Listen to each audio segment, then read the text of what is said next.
Coming to you from Orange County, California, this is the Jug Life Podcast with Max Ada and Chad Wesley Smith.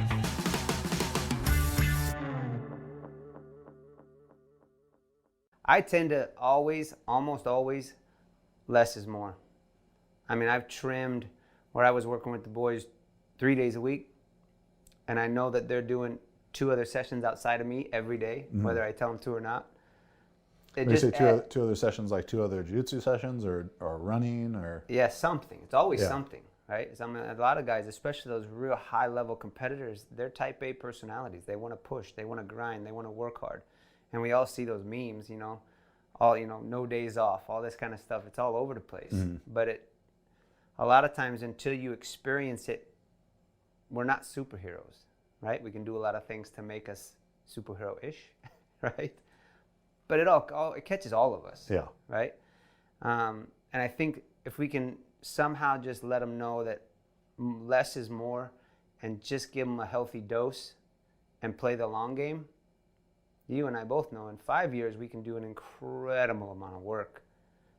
In 6 months, we can do good stuff, but if we push too hard and they break, you can. In 6 months, you can hinder much more what you can do in 5 years than you can enhance it. Right, exactly. Yeah. I always say, hey, if you miss 1 session a week, that's 52 sessions a year. If you train jiu-jitsu 52 more times than me, I'm in trouble.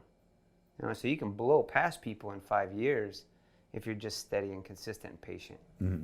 Yeah, I think that's a great perspective on it. Yeah, I remember when I was training a lot of jiu-jitsu guys, and Romulo was certainly the standout. He's the standout in pretty much any group. Yeah. He said at the peak of his training, he was doing 18 training sessions per week. 3 a day. Which was, I think, three strength and conditioning sessions with me, 2 extra just conditioning sessions, and then 13 jiu-jitsu sessions. It's a lot of work. Definitely a lot of work, and probably not relatable to a lot of people. Yeah. But my main takeaway from it, and he was doing a decent job of this on his own, was that all the sessions were not the same from an intensity standpoint. I think this is kind of the point that's got to be hammered home to people is training 6 times a week, 10 times a week, whatever the number is, doesn't mean that you're doing 10 identical sessions from a difficulty standpoint. Absolutely. And that's I think where people can start to understand how they can plan and schedule their week better, is that there's higher stress, higher intensity days, whether that be lifting or jiu-jitsu, and to start to manipulate that kind of thing.